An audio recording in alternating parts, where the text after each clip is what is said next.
I found out my fiancé was cheating on me at our company's anniversary gala, right before he went on stage to give a speech. I didn't think my life was perfect, but I thought it was stable. I had a great job as a software engineer at Zenith Tech, one of the fastest-growing tech companies in San Francisco. I had an apartment with a stunning view of the bay, and, most importantly, I had Grayson, my fiancé. We'd been together for 4 years. We met at a networking event, bonded over our love for innovation, and built a relationship on what I thought was mutual ambition and respect. He was charming, driven, and on the fast track to becoming the youngest CEO in the company's history. Everyone admired him, and I was proud to stand by his side. The night everything fell apart was supposed to be one of celebration. Zenith Tech was hosting its annual anniversary gala, a black-tie event at an upscale venue in downtown San Francisco. It was a night of recognition, networking, and, for Grayson, an important milestone. He was set to give a speech in front of hundreds of executives, employees, and investors. I was wearing a midnight blue gown, standing by the champagne bar, chatting with some colleagues, when I noticed he wasn't in the main ballroom. Strange. He was supposed to be preparing for his big moment. My curiosity got the better of me. I slipped away from the crowd, walking toward the VIP lounge in the back. As I neared the slightly open door, I heard whispers, a soft giggle, and then his voice. "I've wanted this for so long," he murmured. I felt a sharp pang in my stomach. No way. My breath hitched as I pushed the door open just enough to see inside. There he was. Grayson, my fiancé, kissing his assistant, Lauren. Her arms were draped around his neck. His hands roamed her waist. Their lips were pressed together in a way that made my blood turn ice cold. For a second, I couldn't move. My brain refused to process what I was seeing. But then the realization slammed into me like a freight train. He wasn't just cheating. He was doing it at our company's most important event. A place where people could walk in at any moment. A place where I just had. Rage flooded my veins so fast, I could barely think straight. I pushed the door open with a loud bang. Grayson and Lauren jumped apart like they'd been burned. His eyes widened in horror when he saw me. "Bianca!" "Save it!" My voice was sharp, slicing through the air like a blade. My hands clenched at my sides. "So this is why you've been working late, huh? Guess I should have checked the supply closets." "Please, let's not do this here," he whispered, stepping toward me. "We can talk about this." I let out a hollow laugh. "Talk? Oh, you mean like how you just whispered sweet nothings into her ear? You don't get to talk your way out of this, Grayson." Lauren, looking like she wanted to disappear, took a step back. I should go." "Don't bother," I snapped. "You two are perfect for each other. A power-hungry fraud and the desperate assistant who thinks sleeping with her boss is a career move. Enjoy." I turned on my heel and stormed back into the ballroom, my pulse pounding in my ears. People turned to look at me, some whispering, some oblivious to the storm raging inside me. Then I saw it, the stage, the microphone, the room full of people waiting for Grayson's big speech. A wicked thought took root in my mind. My hands still trembled with fury, but my lips curled into a smirk. If Grayson thought he could humiliate me in secret, he had another thing coming. I walked straight toward the stage. He wanted a grand moment tonight. I was about to give him one he'd never forget. I was forced out of my own home like an unwanted guest. I had spent years believing that Charleston was still my home, that the house my father left me was still waiting for me. But standing in the grand foyer of the beachfront estate, looking at the unfamiliar decor, the designer furniture, and the strangers who now occupied every room, I realized how wrong I was. I had barely set foot inside when Nadine, my mother's replacement, made it clear I was an inconvenience. She stood at the bottom of the curved staircase, a glass of wine in hand, wearing a silk robe like she owned the place. Because in her mind, she did. "Bianca," she said, her lips stretching into a tight smile, "we weren't expecting you to actually move back." I set down my suitcase, taking in the subtle but unmistakable changes. My father's photographs were gone, replaced by abstract art that matched the cold aesthetic of the house. His old leather armchair, the one he used to sit in every evening, was missing. Even the scent of the place was different. "I told you I was coming," I replied, my voice measured. "This is my house." Nadine took a slow sip of her wine, watching me like I was some sort of stray that had wandered in from the street. "You've been away for so long," she mused, her tone patronizing. "We've had to make some adjustments." Before I could respond, Callum, her son, appeared at the top of the stairs. Dressed in expensive loungewear, earbuds dangling from his ears, he looked at me with clear disinterest. "Oh, great," he drawled. "So she's actually staying?" I clenched my jaw. "Yes, in my room." Nadine and Callum exchanged a glance. It was a small moment, but it told me everything. "There's a slight issue with that," Nadine said, placing her empty glass on the entryway table. "Callum has been using your old room for a while now. It's really more of a gym these days." "A gym? My father built this house," I reminded her, my patience hanging by a thread. "He left it to me, and you think I should just—" "What? Sleep in the guest room?" "Well, yes," she said, as if it were the most reasonable suggestion in the world. "Or, if you're uncomfortable, there's always a lovely inn in town." Callum smirked. "The guest room's pretty small, though. Hope you don't mind squeezing in." My nails dug into my palms. I had expected awkwardness, maybe even some territorial disputes. But this was blatant disrespect. Before I could respond, my mother, the one person I thought would be on my side, finally emerged from the kitchen. But instead of defending me, she looked uneasy. "Bianca, honey," she started gently, as if I were being difficult. "This has been our home for years now. We just need to find a way to make this work for everyone." My stomach twisted. I stared at her, searching for some sign that she understood how insane this was. But she didn't. She was on their side. I exhaled slowly, forcing my emotions back into check. "Fine," I said through gritted teeth. "Show me the guest room." The guest room turned out to be a glorified storage closet at the back of the house. It was small, cramped, and still smelled of dust from neglect.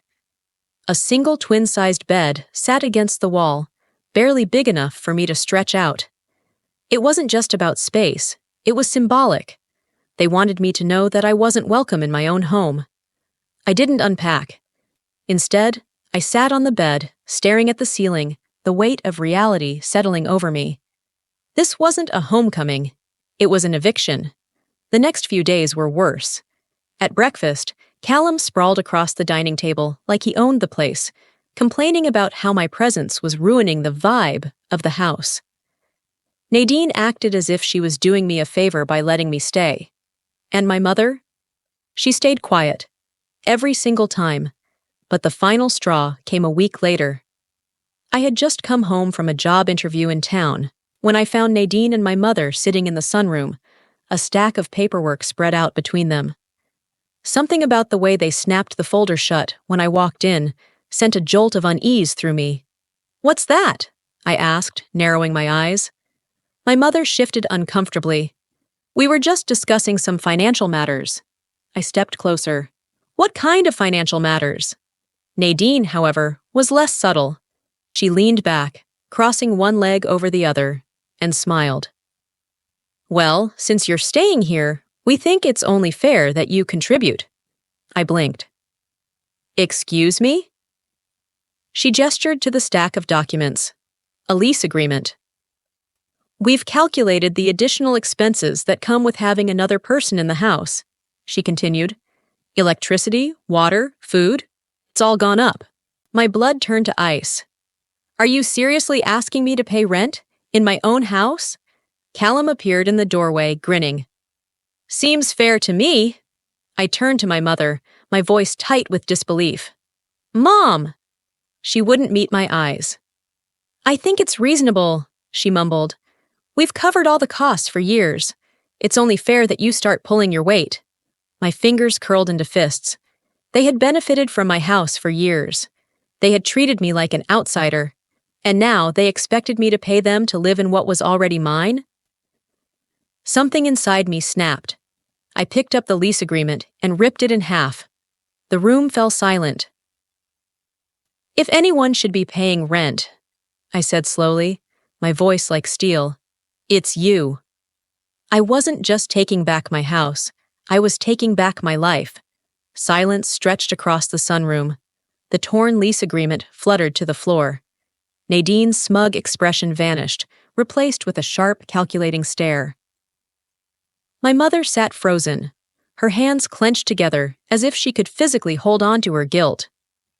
Callum, of course, was the first to break the silence. "You're joking, right?" He scoffed, arms crossed over his chest. "You can't actually think we'd pay you rent."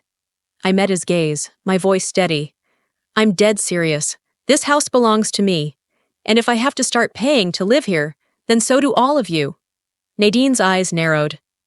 "Bianca, don't be ridiculous." "I'm not," I shot back. "I checked the property records. My father left this house to me, not my mother. That means all of you have been living here rent-free for years.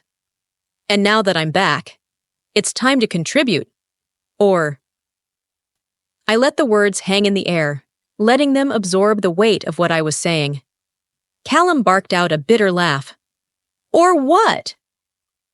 I tilted my head, giving him a slow, deliberate smile. "Or you find somewhere else to live."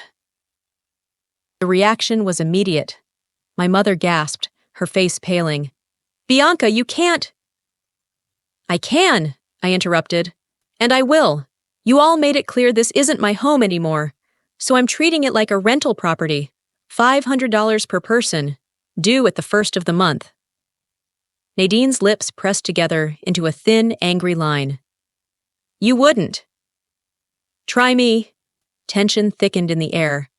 I could see the gears turning in Nadine's head, scrambling to regain control of the situation. Callum, however, wasn't nearly as composed. "This is insane," he snapped. "Mom, say something."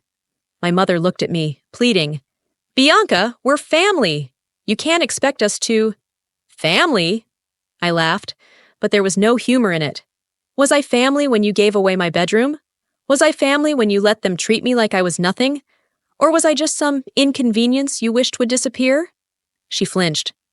"I'm done being the outsider in my own house," I continued, my voice cold. "You pay or you leave." Nadine inhaled sharply, eyes flashing with something dangerous. "Fine," she said, smoothing down the front of her blouse. "We'll figure something out." I knew what that meant. She was stalling.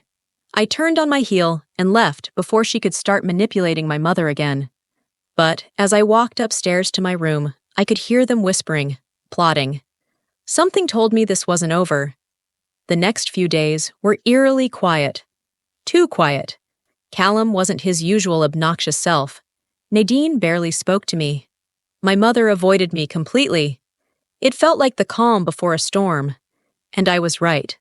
3 nights later, I came home late from dinner with an old friend. As I pulled into the driveway, something felt off. The porch light was off. The curtains in the living room were drawn shut. A bad feeling crept up my spine. I pushed open the front door and stopped dead in my tracks. The house was empty.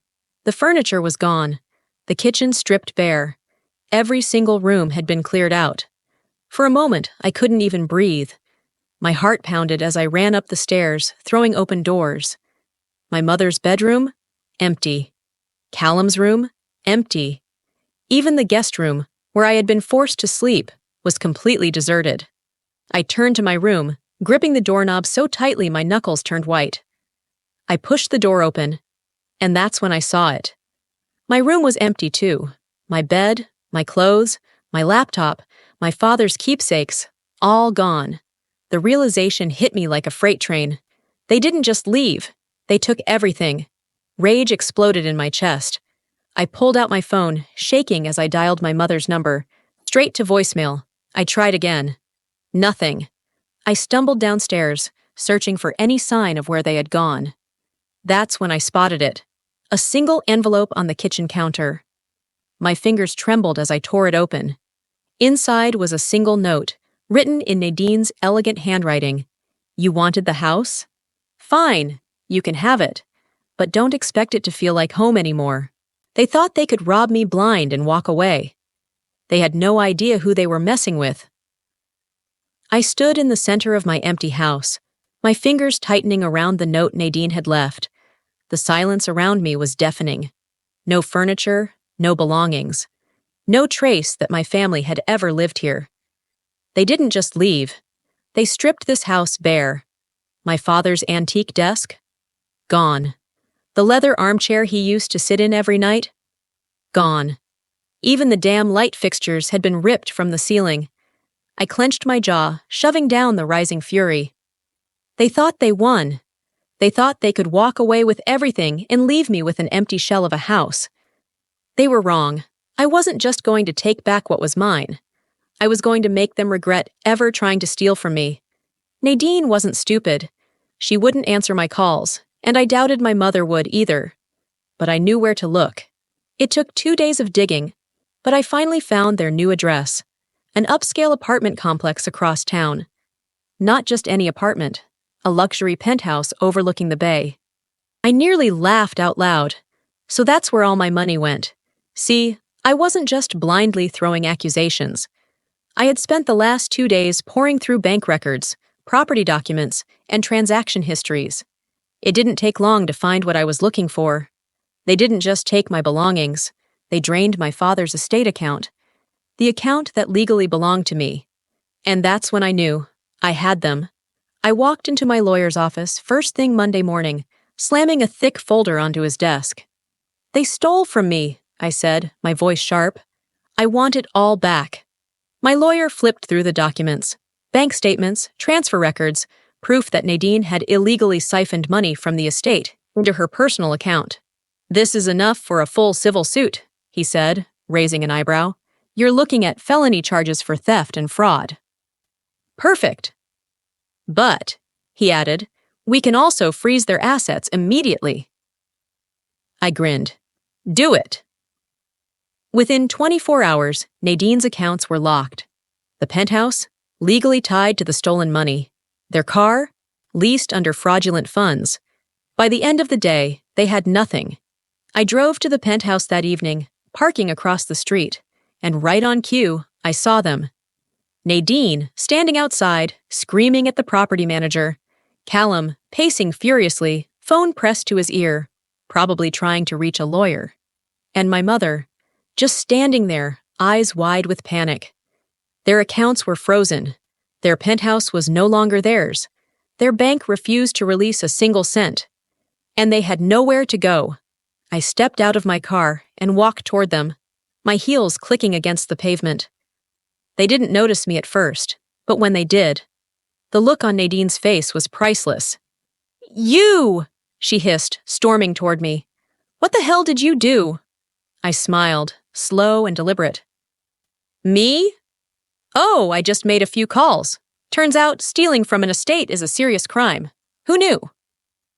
You ruined us, Callum spat, his face red with fury. No, Callum, I said, tilting my head. You did that all by yourself. My mother stepped forward, her voice shaking. Bianca, please, we have nothing left. I folded my arms. Oh, you mean like how I had nothing left when you all emptied my house? She flinched. You took everything from me, I continued, voice cold. So I did the same to you. The difference? I did it legally. For the first time, Nadine looked scared. She had always been so smug, so sure that she was untouchable. But now, she was powerless. You can't do this, she whispered. I already did. I turned to leave, but before I could, Callum snarled, We'll figure something out. You think this is over? I smiled over my shoulder. Oh, sweetie, it's already over. And with that, I walked away, leaving them standing on the curb, homeless, penniless, and completely destroyed. They thought they could steal from me and walk away. But I made sure they lost everything. The aftermath of their downfall wasn't just satisfying, it was brutal. After freezing their assets and stripping them of every stolen dollar, Nadine, Callum, and my mother had no choice but to scramble for a place to stay. The penthouse? Repossessed. Their cars? Towed away. Their designer clothes, jewelry, and luxury lifestyle? Gone overnight. They had gone from living in my home, treating me like a guest, to standing on a street corner with nowhere to go. And the best part? I wasn't done yet. A few weeks later, I received a call from my lawyer. "Bianca," he said, sounding almost amused. "I thought you'd like to know. Nadine and Callum are being investigated for financial fraud. Turns out, draining an estate account and falsifying ownership documents comes with serious consequences." I leaned back in my chair, a slow smirk forming. "And what about my mother?" "She didn't sign anything directly, but she's stuck in the mess they created. With all their accounts legally frozen, she has nothing left either." I let that sink in. My mother, the woman who had chosen Nadine and Callum over me, had thrown away everything for them. And now? She was paying the price. The next day, I decided to see it for myself. I drove past the motel they were now staying at, a rundown place far from the luxury they were used to, and as if fate wanted to reward me, I spotted them outside, arguing. Callum was yelling at Nadine, his face twisted with rage. My mother sat on the curb, staring at the ground, looking completely defeated. I parked my car across the street, rolled down my window, and took in the sight. Nadine's expensive hair extensions looked unkempt. Her designer handbag? Replaced with a cheap tote. Callum, the arrogant golden boy, wore clothes that were obviously second-hand. It was poetic. I could hear pieces of their argument drifting through the air. "This is your fault," Callum snapped at Nadine. "You said we'd be fine." "Oh, shut up," she shot back. "You think I planned for this? I didn't know she'd actually fight back." I let out a low chuckle. They never expected me to win. But I did. For the first time in years, I felt free. No longer under their control. No longer the outsider in my own home. I had taken back everything they stole, and they were left with nothing. I didn't even bother getting out of the car. I had already won. But as I put my car in gear, my mother looked up, and for the first time since this all began, our eyes met. There was no hatred there, no anger, just regret. She opened her mouth, as if she wanted to say something, maybe apologize, maybe beginning. But I didn't wait to find out. I drove away. Because I didn't need an apology, I didn't need closure. I had already gotten my revenge. I sat on the back patio of my home, watching the sun set over the ocean. The house was fully restored. The furniture, hand-picked by me. The space, finally mine again. I had done more than just reclaim my house. I had reclaimed my life. As for Nadine and Callum, they were still struggling, trying to claw their way back to the wealth they had lost. Last I heard, Callum was working as a bartender, and Nadine? She had disappeared from social circles entirely. And my mother? She tried reaching out once, left a voicemail saying she missed me and wanted to talk. I deleted it, because some betrayals don't deserve second chances. I had built a new life for myself, without them, and I had never been happier. Comment the number 1 if you think Bianca's revenge was perfect. And don't forget to like, share, and subscribe for more epic stories.